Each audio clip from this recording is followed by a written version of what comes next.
further ado, I want to introduce our next speaker. I've actually been following him on Facebook. He's an incredible guy. I love his authenticity and his knowledge.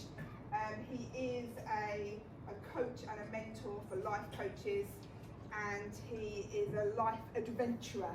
So he has lots of crazy stuff on his Facebook. He does mental things with his body that I can possibly conceive.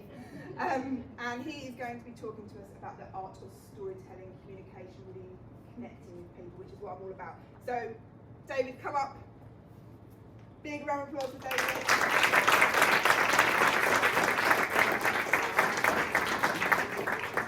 Yeah, it's all good. Okay. You just check it's full. Finally. Wow. I tell you, it's a weird thing waiting. The energy builds. You know, I've done over 500 events now, but the energy is always there. You know, I need it to be able to do what we're about to do here. Mind you, you'll need your own energy too for what's to come. So just over 5 years ago was the very first event I ever spoke at. Now, I just started a meetup group called Switched On. I'm just dipping my toe in the world. And I've been to see my own coach speak at an event in London. There were 60 people in the room. Now I went to see my coach speak. My coach had spoke to the guy and said, could you allow David to share his meetup group with you, with your group? Would you let him do that? I didn't ask him to do that. I didn't want him to do that. And when he told me, every part of my being wanted to say no. But because I was on this path of growth that was unacceptable, I had to say yes, so I had no choice. So I was there, and I remember distinctly, well, as much as I can remember from the blackout of my emotions I experienced anyway, I remembered Matt was there queuing up, doing the housekeeping, setting things up to come. And I was just standing there freaking out. I had nothing prepared. I'd never spoken about this before. I'd never ever spoken in front of a group more than 3 people before, let alone 60. And what I remember is this gripping pain, this excruciating agony as I experienced it, of just terror of what's about to happen. And I remember I stood up there and I was here, and I remember there was one person I just fixated on, one individual. I spoke for about 30 seconds, I think, really fast. I think someone asked me a question, and I just ran and sat back down as soon as I could, relieved that agony was over. Matt, in fact, I've spoken at his event many times now, like do 2-hour events for him. He cracks up. Every time we do an event, he mocks me with that story, just how bad I was at speaking, just how excruciating it was. And so being here now, it's a very, very different experience. Now what happens to me is I get the energy just like I always did, and it's really strong. You may have seen me stretch or something earlier on. I do that because I don't want it to go anywhere. I need the energy. I don't want to waste it. And then as I begin to speak, you'll notice as the 50 minutes go on, it will flow into that. And it's a very, very different experience. Just took 5 years for me to get here. Now, we're here to talk about storytelling today. Not just to talk about it, actually. You're going to have your own experience. It doesn't matter how good you are at storytelling. It doesn't matter what you think storytelling is. You're going to have an experience today, and you'll have an opportunity to change something within yourself. That's what's here for us. Now, there is a slide actually. How do we get onto the slide, Tabitha? I have one single slide. That's all I need. Okay, so there's a bunch of pictures here. Now, whether you want to become a great storyteller or not doesn't really matter, because you are one. You can't help it. Just as Tabitha was mentioning earlier, actually, about meaning, right? Every meaning you make is, guess what? It's a story. You are storytelling all of the time through every interaction. Now here, I've chosen a few pictures. You've got me speaking, you've got me with a couple of clients actually, and my family and friends. I've chosen to put these here because I want to communicate things to you about me, my character. Because storytelling isn't about what you've done, it's about who you are. And so whatever you think you are with regard to storytelling, you're already a storyteller. So I strongly recommend you choose to become a lot better at it, because people are going to make up stories about you. Just look around for a moment, in fact. Take a moment to look around at the people in the room. You know, the people you've been talking to. I know it's a bit uncomfortable, right? It's a bit weird. Come on, you can do it. Turn around. They're not going to eat you. But to do it properly, though, don't just think about yourself. Actually look at the people. Seriously, I'm not messing around here. Look at people. These other human beings who we've come to. They're just people. You'll be telling stories about them. Maybe conversations you've had already will occur to you. The things people wear, the way we do our hair, or whatever it may be. I'm telling a story about what I've chosen to wear this evening, right? I may look fairly fit, which I am actually. I'm very strong and fit. However, what my story doesn't tell you, unless I communicate it to you, is I also have a layer of fat that I've developed here for eating loads of Oreos. and chocolate. Like, I'm talking like a pack or two a night over like 5-month period. That's what that is, which is counterintuitive to this. To just look at me, you may not have noticed, because you would have imagined whatever you imagined. Only by me choosing to own it and wanting you to know would you find those things out. So storytelling really is always about communicating who we are. It's a vital, basic, fundamental skill that most people are rubbish at. In fact, the reason why I began doing this was because I ran a meetup group with a friend of mine for 2.5 years called Deep Connections London. Now, it was about people connecting deeply in the heart of London. That was the whole purpose of it. And we had a whole range of events. Now, I used to get people to pair up and to talk to each other. And what I noticed very quickly was that they would talk at each other. You'd have like 30 seconds before someone else says, oh yeah, and I did this, and oh, that reminds me of that. Very rarely do people actually stop and listen and be heard, or allow themselves to speak for long enough to connect to depth. And so what I started to do was bring in storytelling really, which essentially is just one person being silent while the other person speaks, and you allowing yourself to speak long enough so you share something that means something to you. It's a very simple thing. Now today we don't have long, we have 50 minutes. Now this is something that can take a lifetime to master. We have 50 minutes. So we're going to focus on 2 things. One of them is going to be the emotional moment. Because the interesting part of anyone's story is not what you've done, it is the emotion contained within it, because that's how we connect with everyone across the planet. Doesn't matter what background you come from, doesn't matter who you are, we connect emotionally. So that's one element. Another one is virtual reality, how to bring a virtual environment into your stories, embodied storytelling, you could call it, so that you can better communicate with the people around you. Those are the 2 things we're going to be exploring.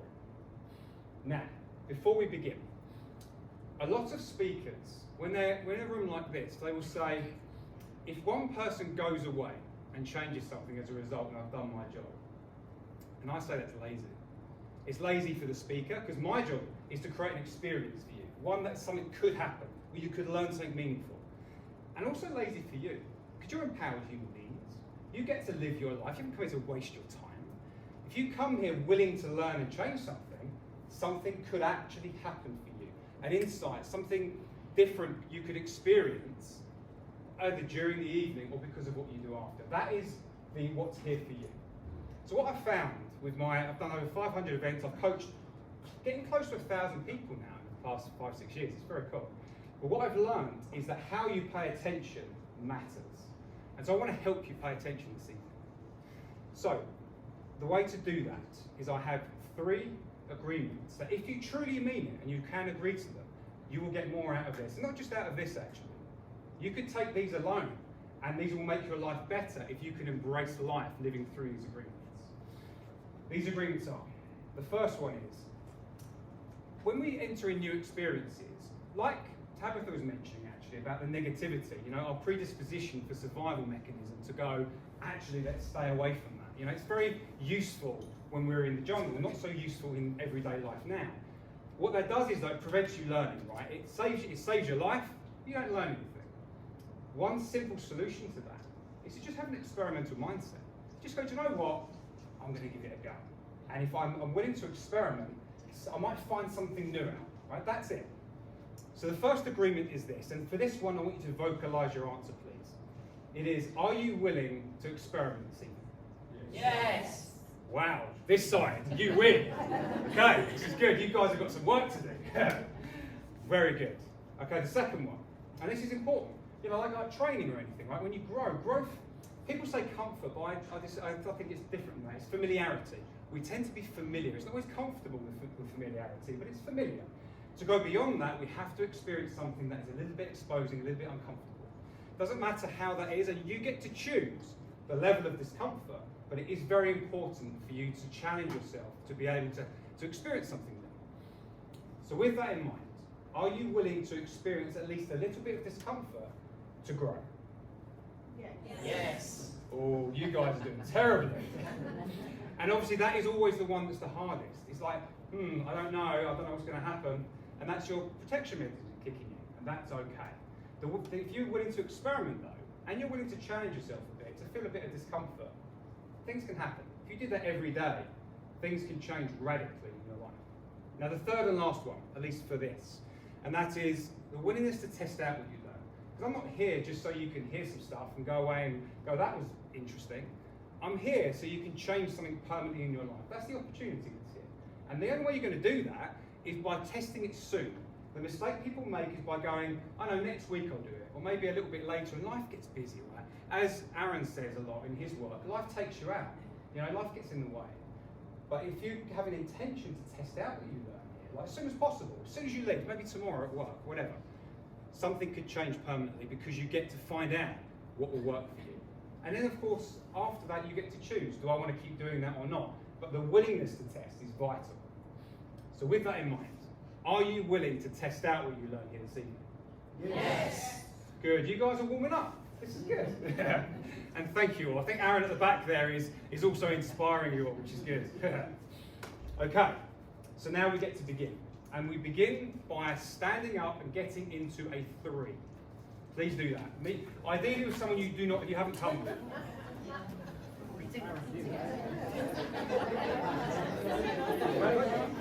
This comfort is happening.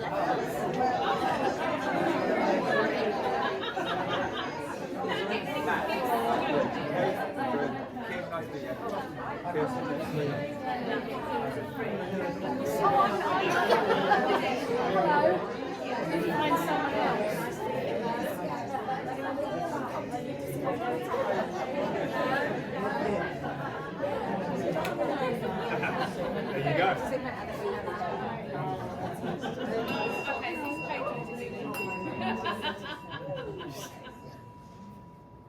I'm also introducing you to my singing bowl that I don't use to sing, I just whack it.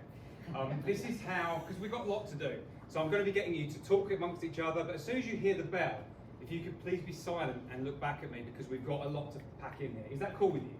Yes. Wonderful. Okay. This is the warm up, this one. So it's very simple. All you're going to be doing is, if you're not speaking, your job is to be silent. That's it. Easy, right? And to listen to the person, actually. Pay attention.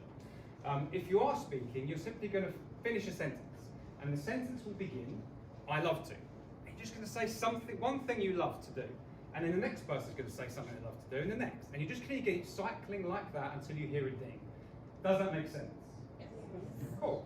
So like, I might say something like, I love to walk my dogs. I love it when my dog Bessie chases a ball because she's obsessed with it. She loves nothing else. Doesn't matter about dogs or anything. She loves the ball. And I love to play with her.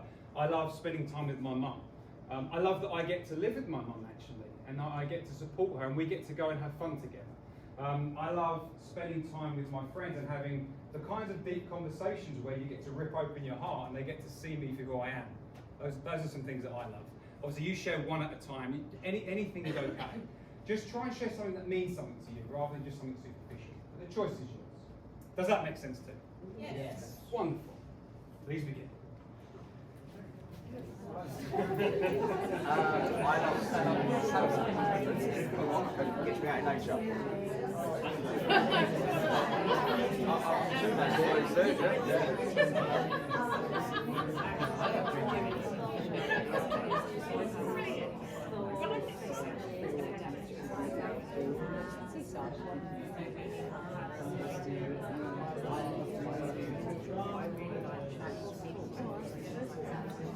I love spending time with my two beautiful dogs.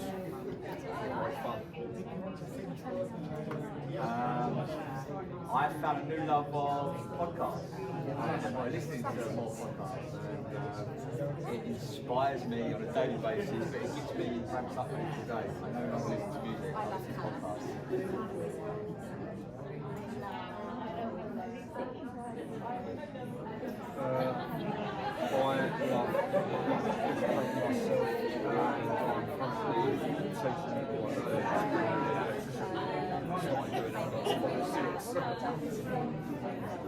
I love this. I love adventures. I love testing myself into physical capability, not many people put themselves through. We've been in training.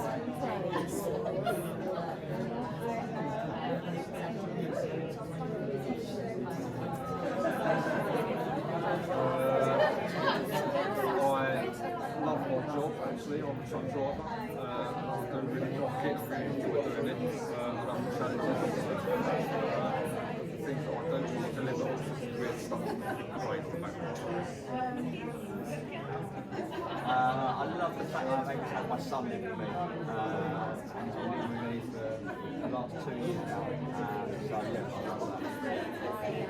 I love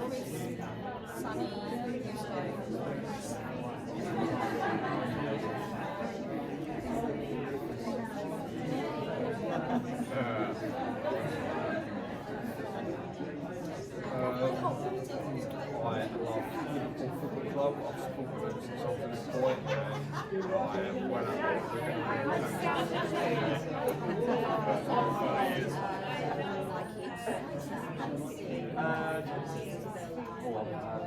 I love working out in the gym. I love being able to go to the gym first thing in the morning before anyone else wakes up and knowing that I've done a full day's work and waiting for to sleep.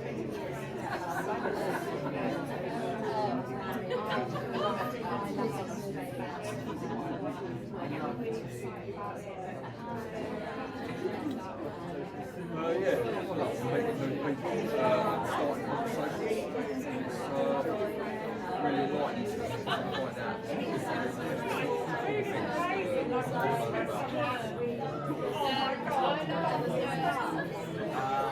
I love events like this because it gives you the ability to meet people that you wouldn't usually meet in your circle. My normal circle is very close.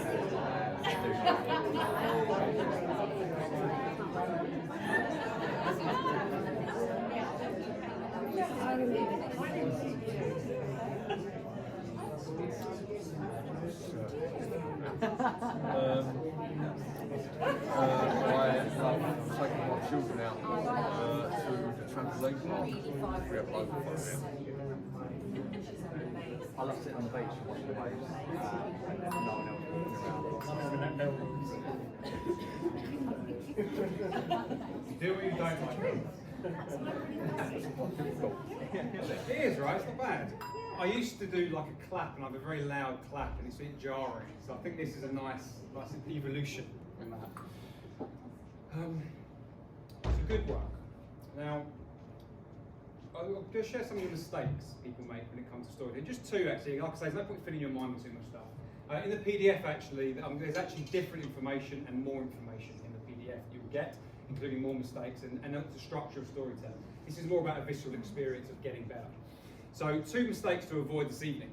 One is listing stuff. You know, I did this, then I did that, and then I did this, and I did that. If you use the word then, you're breaking one of these rules, right? Because it's a bit dull for someone. They're just like following the journey of stuff you've done, right? So that's a big no-no. Avoid that this evening. Another one is rushing, like trying to get to the end of the story. Now, what's going to happen this evening, because of the nature of our short time, I'm going to be interrupting you probably when you're in the middle of it. Don't worry about it. This is not about the person listening hearing everything you've got to say. This is about you as a storyteller becoming a better storyteller. So you'll be interrupted, but as long as you've shared emotionally, you've gone straight to the heart of it, you will have learned something and become better at it. Does that make sense? Yeah, this is about you as a storyteller, not the listener. If, by the way, and I hope you do, you would like to continue your stories that I've interrupted, please do so. Connect with each other, you know. Have more time to share more deeply afterwards. It's one of the great things about these events. You get to connect with cool people that can maybe be friends for life, right? That's the opportunity here. But this is almost like a training, really, right? A training in storytelling is what you're going to be experiencing here. So with that in mind, get yourself into a pair, please, with someone you do not know. Or you might have met them this evening, but someone you don't know beyond this evening.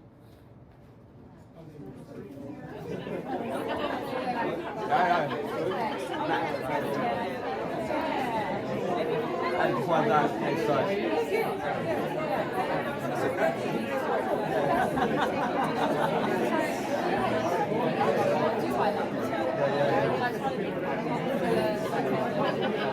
What first comes to mind about the kind of thoughts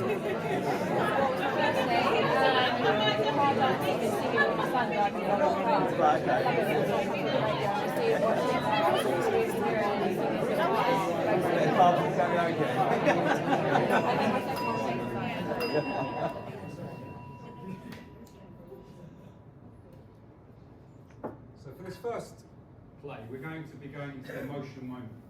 Because what you've done does not matter. What matters is why you did it, why you cared. What emotion does it evoke in you? It's what matters. You know, I found this out a few years ago when I was seeking out to get an astronaut as a client. I thought it'd be cool to coach an astronaut, so I decided to reach out to them on LinkedIn. I spoke to about 50 actually in the end. I've actually now connected to quite a few. But having these conversations with them, right? They've done amazing things. One guy, right, a guy called Story Musgrave. What a cool name, right? Isn't that a cool name? He's like one of the most well-travelled astronauts in the world. When we were speaking, like back and forth, like through LinkedIn, it was quite dull. It was like I couldn't. He's done amazing things. He's talking about amazing things. But the way he talked about it, he could have just talked about going to Tesco's or something. So it really showed me that it doesn't matter what you've done. What matters is showing that you care and what was in it for you. That's what matters. So an example of what you're about to do. So like that picture there you go. That's my mum with her back to us there. That was the first time she'd ever been to an event of mine a couple of years ago. I've done hundreds of events. It was the first one she actually came to. She was in the front row and she got to see me speak. And it's a really cool thing. I got to open the event as well. So I'll set the stage for the weekend, which is really wonderful. But more than that, she had people, because I've been working with quite a few people who've been there, coming up to her and saying, "Thank you for having David." Right? It's like, thank you for that I exist. It's like, for my mum as well, just what a beautiful thing for her, that she had, what she'd done, the lessons she'd taught me, the way she'd raised me, had led to me doing something that people have taken the time to come up to her and share what impact it had on her, right? It's just amazingly beautiful to have that experience. So there you go. It took me, 30 seconds to a minute to say that, right? That's the kind of thing. Just go into the heart of it straight away. It doesn't matter. Don't make it, it's going to be messy this evening, right? Just get messy with it. Go straight to the heart of something. And it's very simple, right? You know those things you were saying a minute ago, I love to? Choose one. Something you love to do, go back into a memory of something you love to do, and just share an emotional moment from it. That's it. Does that make sense? Yes. Yeah? Again, get messy. You can't get this wrong as long as you do it, Now, this is the important part. You're actually learning two skills here, because you're actually learning listening in the way that I believe it should be done. So this is when you're not speaking, this is how to listen. Listen as if nothing else exists and no one else exists. As if the person speaking is the most important thing you've ever heard. In your mind, nothing should be happening except receiving what's being said. You may find yourself trying to think about what you're going to say next. Stop that. Just bring your attention fully to the persons that are with you. Does that make sense? Yes. And again, if you're not used to doing it, it will feel weird. But are you willing to do your best? Yes. Very cool. Okay. So in your pair, quickly decide who's going to go first. Ladies go first.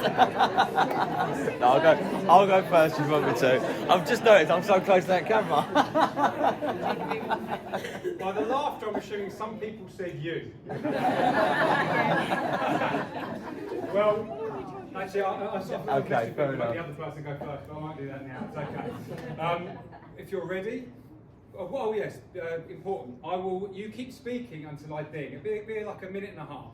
I'm going to ding. Until then, if you're speaking, you keep speaking. So if you run out of things to say about that moment, take a moment and go deeper into the emotional experience or into something else that matters to you. If you're listening, do not save the person by trying to speak or ask a question, because all you're doing, you're interrupting that person's ability to think and to have an insight about something maybe that they could have discovered for themselves. Okay, so that's the rules. You keep speaking until I ding, then we'll pause for a moment so you can reset and you can get ready, and then we'll swap. Okay, is that clear? Yep. Wonderful. Okay, please begin. So about a year ago, I found the power of podcasts. And I started listening to podcasts on a daily basis going to work. And I've had such an inspiring influence on my life that about 6 months ago I decided I wanted to start my own one. And probably the last 2 months I've been in the process of creating a podcast to the point of how I go through with it, how I sort of simply just speaking on the phone and uploading it to the software, the art, the idea, the name, and I got everything together. Everything was together. And this was about 2 weeks ago. And all I needed to do was just speak my first episode, and I've been putting it off, and putting it off. I had a conversation with myself yesterday on the way home from work, and it was an outspoken conversation. Matt, what are you doing? This is fear. So that's not fear, this is procrastination. Why do I keep procrastinating? And I started saying, well, I keep looking for the perfect time to reflect it before I release it. And that's fear. And I started asking, what am I here for? And then when I started diving deeper into it, I realised that actually it wasn't that I wanted to get it perfect. It wasn't that I didn't want to do it. It was the fact that I was fearful of what people were going to say when I released this podcast. It's the imposter syndrome, because actually I've got no qualifications in life coaching. I've got no qualifications in what I want to talk about. I just had 70 years of fucked up experiences in my life that I can talk about. And so yesterday I took that fear head on, got home and done the podcast. Yeah. And iTunes just emailed me to say it's been released. So. Was it too short? No? Sure? I was very kind to you for keeping it short. It was too short for you. Okay, so take a moment. So you're speaking, clear your mind. Now listen as if no one else exists. Nothing else exists. The only thing that matters is what's being said to you. Receive it as deeply as you can. And the person speaking, just challenge yourself to share deeper. Because of course it's a gift to the person listening. If they're going to listen to you as if it's the most important thing, share something that matters. You know, give them that respect and give each other that respect. Please begin.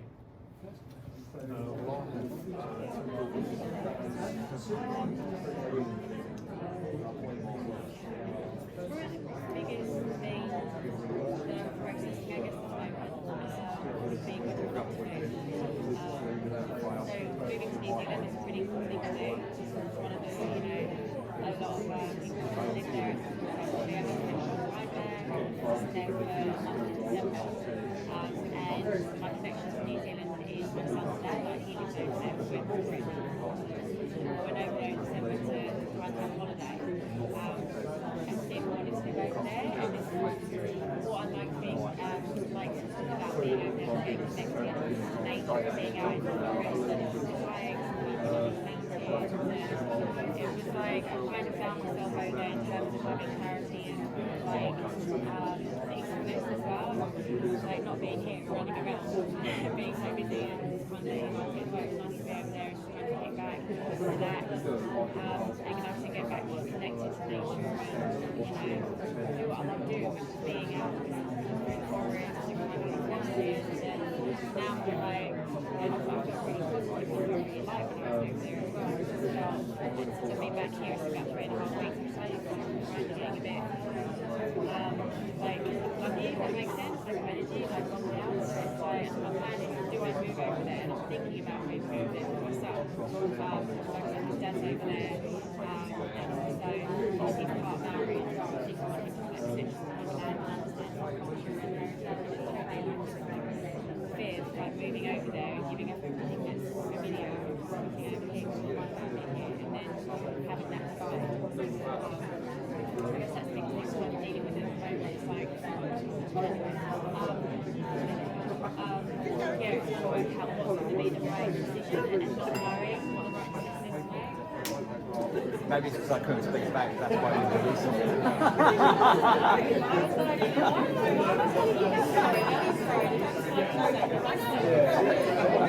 Go.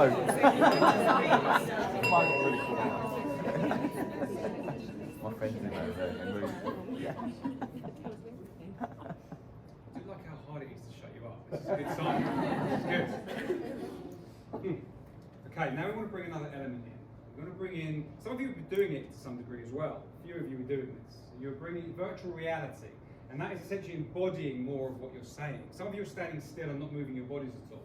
And what that does is it makes it harder, one, for you to connect to what's going on, the emotions of it, because our emotional system lies on top of our motor cortex. So when we move our bodies, it actually stimulates our emotions, which makes us connect to emotions more, just so you know it's how our brains work. And also it helps the person we're with to paint a picture for what we're sharing. So this time I want you to bring more virtual reality into it. So, and when you're doing it, by the way, something that can help you is to step into more of an emotional and using all of your senses when you're remembering something. So if you see it and it's over there, see it over there as best you can, right? I used to be terrible at this, but I couldn't see a thing. I almost swore that. I couldn't see a thing. I was no good at imagining things with my eyes open. I couldn't do it. With practice, it gets better. So however good you are, do it, okay? And use your body to space things, you know, as best you can with the space you have around you. Step into it more. So, obviously I'll demonstrate first, right? So, a couple of years ago, actually, does anyone know the TV show Ninja Warrior? Do you know this? Yeah. So, anyone who don't know, it's like a TV show that's an obstacle course. One of the toughest obstacle courses on TV, actually. It's a lot of upper body stuff. And I go, that looks cool, I'd love to do that. So I found a Ninja Warrior course in Colchester, actually. There's an indoor one. And I started training there. Now, the first time I went, I got to do all the obstacles. And most of them I was pretty good at. Well, apart from the balancing one, which I was rubbish at. But then I got to the warped wall. Now, what this is, it's a 14-foot wall. And it's curved. So it curves up 14 feet. Now, obviously, I'm only like 6'3". So I have to run halfway up it and then leap and grab the top. Right? That's what has to happen. Now, if you've never done this and you're not used to this, I was scared, let's put it that way. Because when I hit the deck, I slip back down, I could twist an ankle, I could hurt something, right? As you know, I was scared. So I remember in the Ninja Warrior, the actual thing, you get 3 goes. So I wanted to do it in 3 goes. I couldn't do it in 3 goes at all. But after failing 3 times, right, sliding back down, just because I was scared. On the 4th time, right, I go, right, so what I did was, I was ready. This time, I took a moment to imagine myself leaping and literally seeing my fingertips grabbing the top. And I could see it in my mind. And then that's it, I sprinted up, grabbed it, and the first time I grabbed myself, pulled myself up, victory. I got to flip myself onto this crash mat, and I had achieved what was impossible for me just a moment before, just by envisioning that. But yeah, that was quite a cool moment for me. But for you, of course, it's a demonstration of physicality. So what will help you with this is, if you're used for this next moment, something you've done that involved you moving physically. You know, that would just help.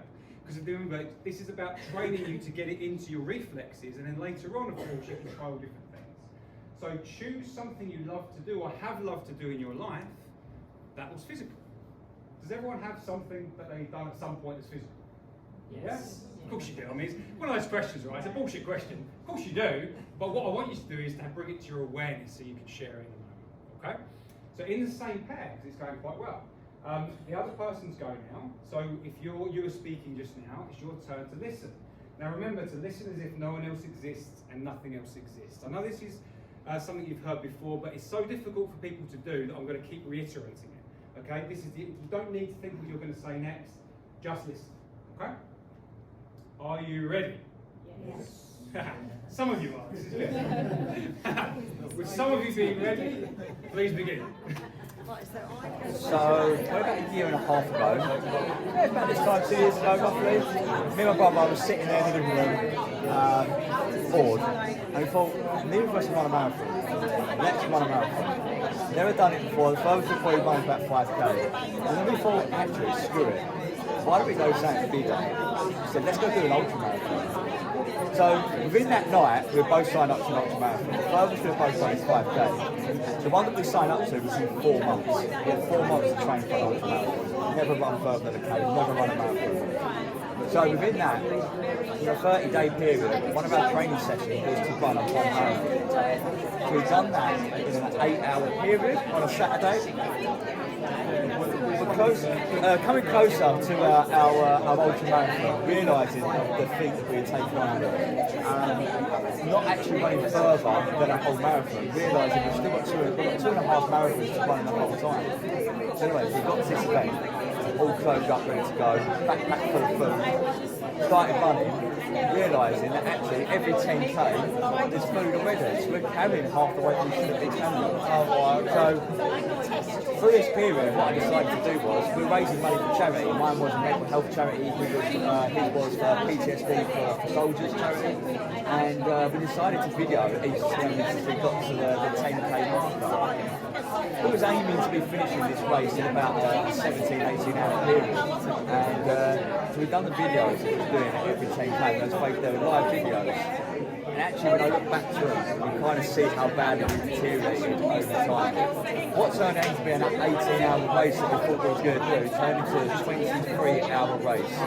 We went from 10 o'clock in the morning, we didn't actually finish until like about 8 o'clock the following morning. We run the whole way through the whole day. On top of that, that day was the hottest day of the year. And not realising it, we'd actually got sunstroke throughout the night, throughout the day, and then we became ill during the night. We realised that we'd actually slept run, never heard that term before, slept run, for about a k and a half. We'd actually fallen asleep whilst running, we woke up and didn't realise where it was. It was one of the weirdest adventures that I've ever taken on. Recovery was probably about 2 weeks. Yeah, to actually physically start walking again was weird.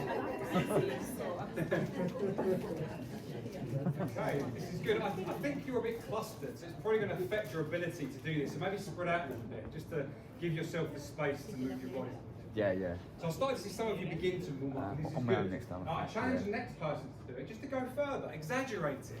Like, it doesn't matter if you to go further than you normally would. Yeah, look, just get really silly with it. Who cares, right? What's that?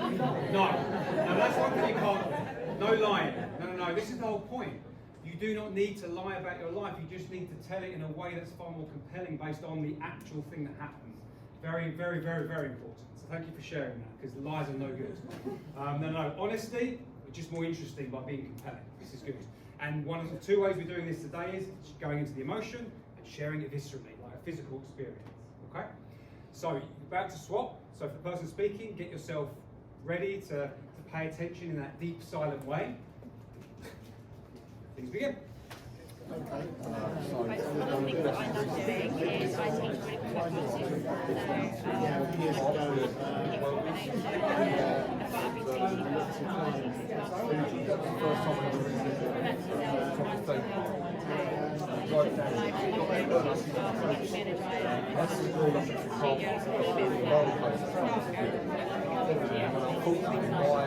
So, and you can see the different ways of it.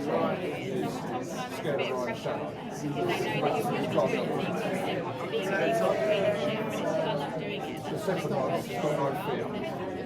know that you're going to be doing things and being able to train and shit, but it's still I love doing it. That's what makes it go. And it's just the feeling of empowerment I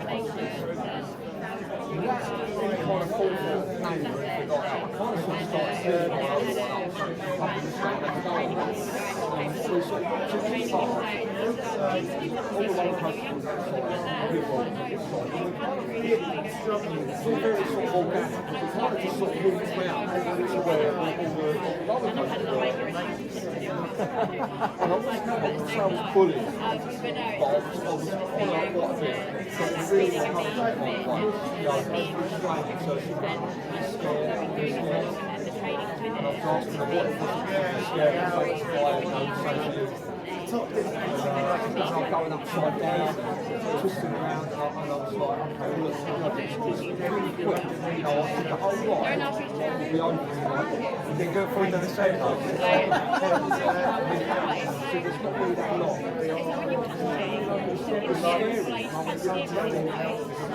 Things like scared, I'm very excited.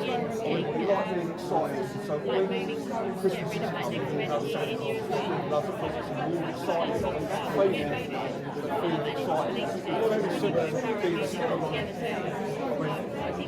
Different listeners, does it transfer well over to physical puncher bag? Yeah.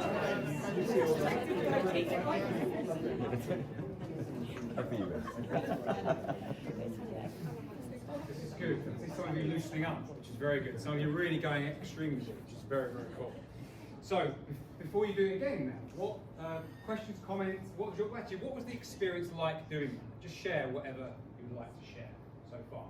I think sometimes it's difficult because you want to have a conversation. So as a listener, it's damn hard, isn't it? To wait, 90 seconds without speaking, it's hard. But when you're speaking, is it hard to go that long without being interrupted? Excellent. But this is good. This is actually, it's a good point, because you know that urgent, that feeling you get, like, oh, I want to say something? That is almost like an anti-sign. That is a sign to not say anything at all. Because what's happening, we've taken ourselves out of the person's experience, and then we're going into our own. We're going to add that on. Now, if we're going to add to a conversation, that's later, far later. Like, most people do not wait long enough to begin to add. You can build a conversation, but people do it way too soon. If you're doing it before 90 seconds and someone's sharing about something that's happened to them, it's way too soon. But it's great that you're aware of that feeling. Use that feeling as an anti-sign, you know? Okay, what else? From the other perspective, from when I'm speaking, because Sarah wasn't actually saying anything, I could really feel like she was really interested, like really wanted to understand what I was talking about. Okay, so it's quite nice to not have someone interrupting, so I could really get to the depth of it. Excellent. So by not being interrupted, by having someone who's actually silent, it just allows him to get into it, and then feels like he's being actually listened to. And that's something. It's one of the things that most people do not get, is actually being heard. You know, it's one of the greatest things that, from a child who, you know, gets ignored, you know, often not by accident or sometimes intentionally, to an adult who continues through that process. We do that when we interrupt in that way. It's like, yeah, I know what you say, but I'm going to say this instead, right? and exactly, wonderful. The experience of being listened to, it is a gift to do this. And I've been doing this for years, and I'll sometimes be silent for 20 minutes when I'm speaking to someone, and they're just allowing them to share in that way, or longer really, if it's relevant. And it's a gift to that person to know that you are there with them. It's beautiful. So I'm glad. Thank you for sharing that. Any other comments or any other questions about this before you do it again? Because we're running out of time. We've got like 8 minutes left. I find it hard talking about myself, really. Yeah? Just opening up and telling people about something. Right, yes. And that's exactly why this is so important. Because you want to connect with people, right? You want to be able to have friendships and relationships in this way. Well, the way we connect is by doing that. And it is hard. Most of the time, because we've protected ourselves from the emotional vulnerability, right? Of being rejected or judged or all of these things. But when we own our stories in this way and we're willing to just share them openly, it's a fast track to connection. It really is. It's a beautiful thing if you're willing to go first. It does take bravery though. It is hard. So thank you for sharing that. Yeah, it's tough, but it's meaningful as well. So hopefully you'll get that as well as you reflect on it after today, after you leave here. Yeah, maybe after. Yeah, but this is real work. You know, in deep connections, the stuff I've got you to share here is quite light, really. Often we go to the deepest, darkest stuff that we'd share because we want to just get this out of us so we can be free to connect beyond the illusion of what people want. But anyway, so we have like 5 minutes-ish, so we've got one more go each. So stay in your pair, I think, for the sake of time, and just share something else. Share something else, another moment from your life, and get into the emotion, get into the virtual reality experience as best you can. Exaggerate the physicality, do the best you can. Okay. So take a moment to consider what you're going to share, so you've got something in your minds, because I don't want anyone to have to think while they're listening. You know, it's like only listen. You each have something you can share. Yeah? Yeah. Okay. Okay then, so remember that if you're the person who was speaking just now, your turn is to listen deeply, as if no one else exists and nothing else exists. Okay, please begin. Okay, so I for the last probably about 4 years I've done stand-up paddleboarding.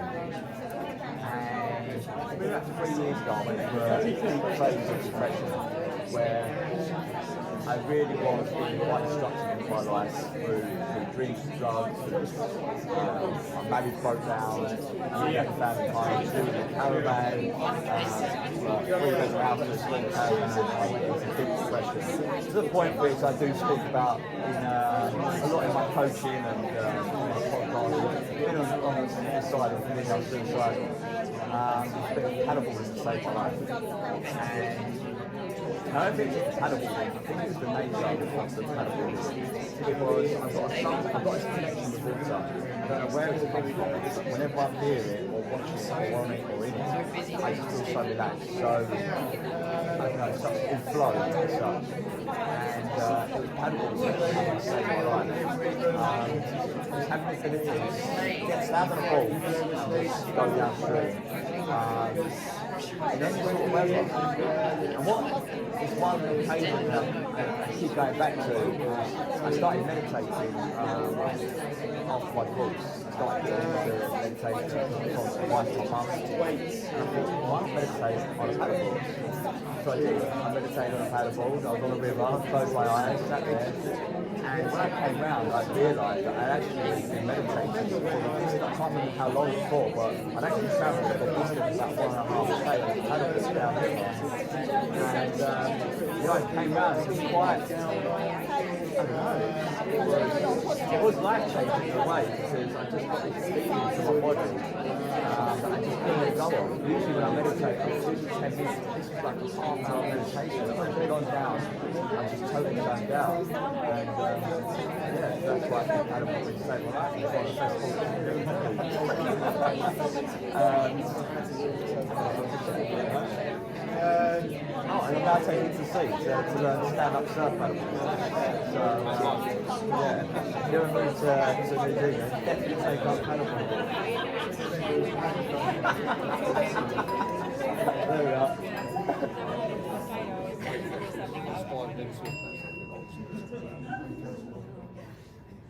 Okay, this is your last chance. So, the person who's speaking is silent, and no one else exists, and nothing else exists.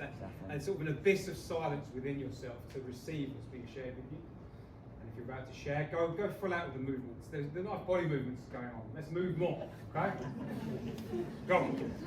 That's it. Exactly. Full ballet. What happens to me yesterday? I do weight training and I'm training to compete. I want to get back on stage and think I'm ready for bodybuilding again. So I have those knees and fingers down and doing deadlifts and been rushing around.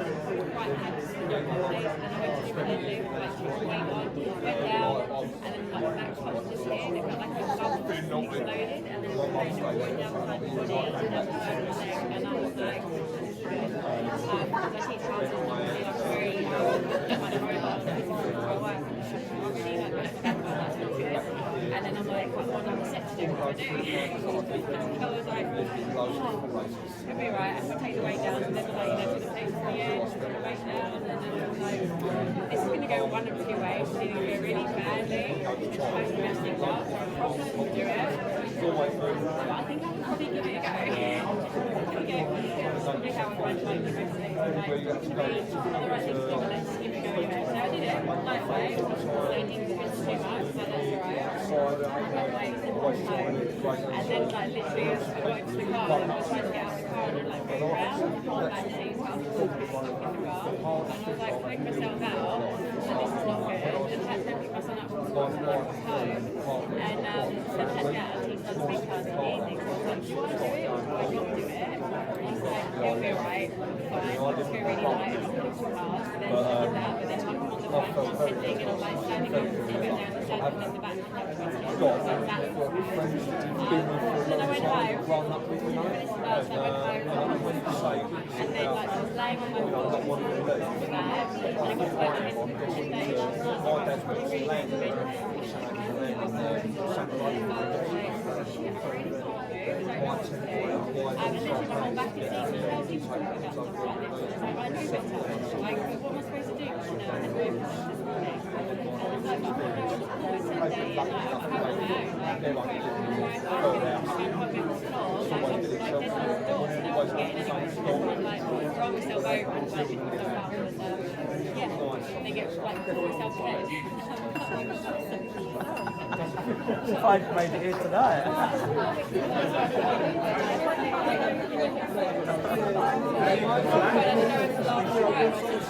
I know you played that, I broke my back when I was 16. I had a couple of problems like that. I had 3 hours, I was stuck on the floor until someone came home.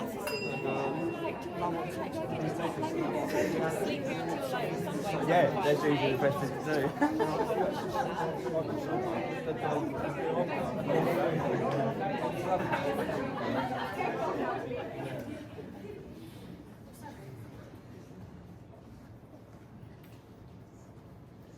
However you found that, you did well. You know, being able to just simply communicate the things we've done, why it mattered to us was something. You know, showing who we are, exposing ourselves to someone else is difficult and it's challenging, and you'll be better at it sometimes than others. But it is a very important skill. I strongly recommend you go away and test out, as you said you would. I strongly recommend you do this. It's, if you want to get better jobs, if you want to be able to connect deep with the right kind of people for you, these things happen fast. I remember once I was just at Tesco's checkout, and she says it was Father's Day, so she said, "What are you doing with your dad?" And I said, My father died actually. And she said, "I'm so sorry." I said, No, I like thinking of him, thank you. And then she shared with me about how her father was a helicopter pilot in the 80s. His helicopter was hijacked, and he flew into a prison and flew prisoners out. Right? It's actually in the news and everything, right? That wouldn't have happened, right, if she hadn't just asked me and I hadn't been open and been willing to share in that moment. So you never know what this does, but as a human being, to be able just to share in the moment, it gives you power, gives you presence, and it gives you the ability to connect. So I strongly recommend you do that. If you take control of the stories of your life, you take control of your life. Thank you very much.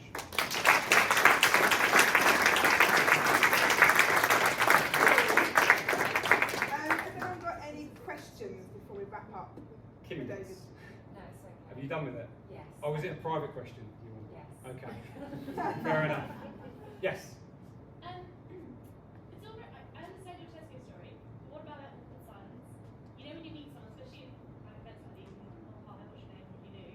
And then you get that awkward and someone has to fill in the, are you meant to lead that for someone to expand? Lead, yes. Strongly recommend you lead always. Never wait for people. Whether you're a female or male, you always lead, because people are scared. They don't know who you are. They don't know you're trustworthy. What we do by going first is we create a wrapper of safety to say it's okay to share with me. Not everyone's going to want to do that, and you're not going to want to connect with everyone. But if you go first and you give someone the invitation and they take it, it can create a beautiful connection. So be that person to go first. And if someone doesn't get it, there's plenty of other human beings. We're not short of humans in this world, are we? Yes, but I strongly recommend you are the one who gets to lead your life. Lead it in every moment. Obviously, it's a progression thing. You'll get better at it, but it's an extraordinary thing. Everyone that I know who does this has a life that they think is amazing. I wrote here, make extraordinary your every day. This is an incredible way to do that. So yeah, thank you. One last question. Yeah, check it. I just wanted to ask, when somebody's telling their story, for me sometimes, I know you said not to say anything, but it's like physical. Sometimes I'm smiling and I'm nodding. Is that okay to do that? Because it's hard sometimes. It's okay. It's not required, but it's okay. It's a natural thing that you do, right? To go, yeah, I'm listening. So that's okay. The main thing really is don't do it because you're thinking to do it. Just listen, and your body will do things. So you might naturally nod along, or you might just be still. The main thing is you allow someone to know that your attention is with them, and that no one else exists and nothing else exists, right? I promise you, if you bring this, embody this, it creates amazing things within every interaction. Not every interaction, but with every day, you make interactions like that beautiful. It's there for you. Don't think too much about what your body's doing. We only did it here to exaggerate the storytelling effect. Like, listen deeply, and you'll know what you're doing. You'll do natural things. Okay. Wonderful. Cool. Thank you. Okay. Big round of applause.